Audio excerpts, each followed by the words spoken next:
Hello, welcome to my channel. Before proceeding to study, please subscribe to my channel. Today, we will explore the fascinating world of English for communication. We'll dive into key concepts like report writing, features of writing a good report, structure of a formal report. Slide 1, Report writing, features of a good report. Today, we are going to discuss report writing, a crucial skill for academic and professional success. A report is essentially a formal document that presents organized information about a specific topic or issue. Think of it as a structured and systematic way to share your findings, analysis, and sometimes, your recommendations.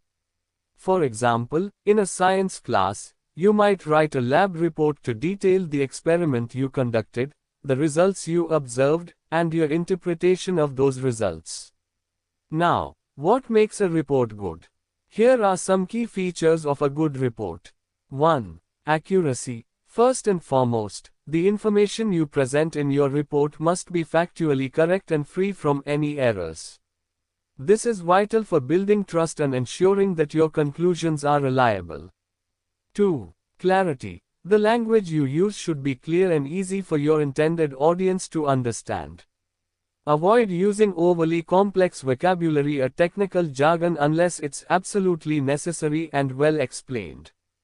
3. Conciseness. While being thorough, a good report is also concise. This means presenting the necessary information directly and efficiently, without unnecessary repetition or wordiness.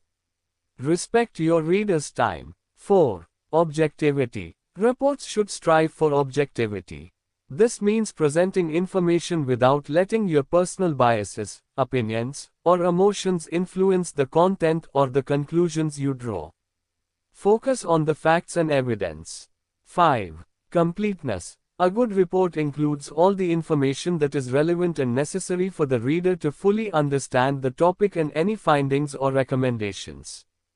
It should answer the key questions a reader might have. 6. Logical organization. The information in your report should be structured in a clear and systematic way. This might involve using headings, subheadings, bullet points, and a logical flow of paragraphs to guide the reader through the information.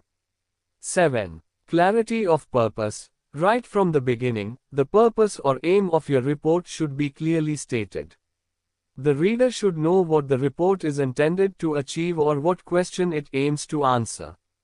8. Target audience focus. Always keep your intended readers in mind. The language, level of detail, and overall approach of your report should be tailored to their knowledge, background, and expectations. Slide 2. More features of a good report. Building on our initial list, here are some additional important features of a good report. Well-supported findings. Any conclusions you draw or recommendations you make in your report must be based on solid evidence, data, and logical reasoning. This is crucial for making your report credible and persuasive. For example, if you're recommending a specific solution to a problem, you should back it up with data or research that supports its effectiveness. And here are more specific features to consider. 1. Appropriate tone. The overall tone of a formal report should be professional and objective. Avoid using slang, overly casual language, or overly emotional expressions. 2. Visual aids, if needed, when presenting data or complex information, using visual aids like charts, graphs, and tables can significantly enhance understanding and make your report more engaging. 3. Proper formatting. Consistent and professional formatting, including the use of headings, subheadings, bullet points, and clear font choices, makes your report easier to read and navigate. 4. Clear recommendations, if required. If the purpose of your report is to suggest actions, your recommendations should be specific, measurable, achievable, relevant, and time-bound, often referred to as SMART criteria. 5. Easy accessibility. A good report is designed to be easily accessible to the reader. This means it should be well organized, clearly labeled, and potentially include a detailed table of contents for longer reports. 6. Timeliness. Submitting your report within the required time frame is crucial. Even a well-written report can lose its value if it's delivered late. 7. Proper citation. If sources are used, if you have used information from other sources in your report, it's essential to cite them correctly using a consistent citation style. This avoids plagiarism and gives credit to the original authors. Slide 3. Structure of a formal report, Part 1. Now, let's talk about the typical structure of a formal report. A formal report is a highly organized and structured document used for official purposes, often containing a significant amount of detail and analysis. Think of a comprehensive research paper or a detailed project completion report. These follow a formal structure. Here are the initial sections you'll often find in a formal report. 1. Title page. This is the first page of your report and includes key information such as the full title of the report, the names of the authors, the date of submission, and the name of the organization or institution for which the report was prepared. 2. Table of contents. For longer reports, a table of contents is essential.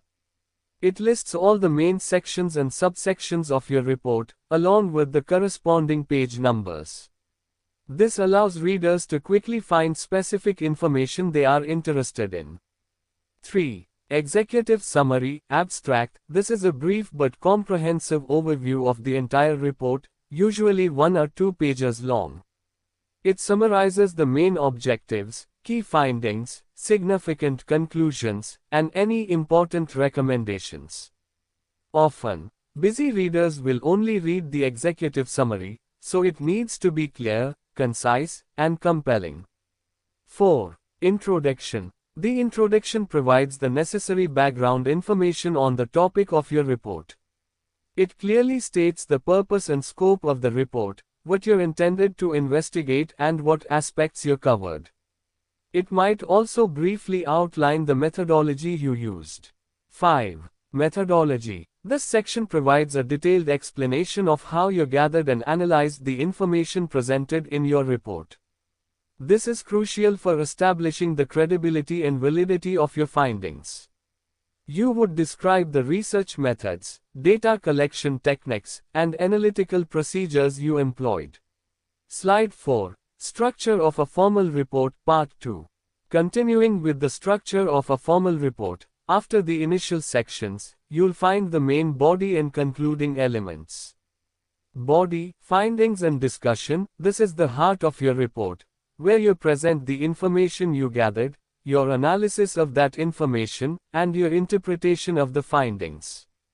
This section is usually divided into logical subsections, each addressing a specific aspect of your topic. For example, if your report is on a survey you conducted, the section would present the data you collected through tables, charts, and textual explanations, and then discuss what those findings mean. The formal report structure typically concludes with these sections. 1. Conclusions. This section summarizes the main findings of your report, drawing together the key insights that have emerged from your analysis in the body of the report. 2. Recommendations. If required, based on your conclusions, you might need to suggest specific actions or solutions. This section outlines those recommendations in a clear and actionable manner. 3. Appendices. The appendices section is used to include any supplementary materials that are not essential to the main body of the report but might be helpful or of interest to the reader. This could include raw data, detailed calculations, questionnaires, or transcripts. 4. References, bibliography. If you have cited any sources in your report, the section provides a complete list of all those sources, following a specific citation style, like upper or MLA.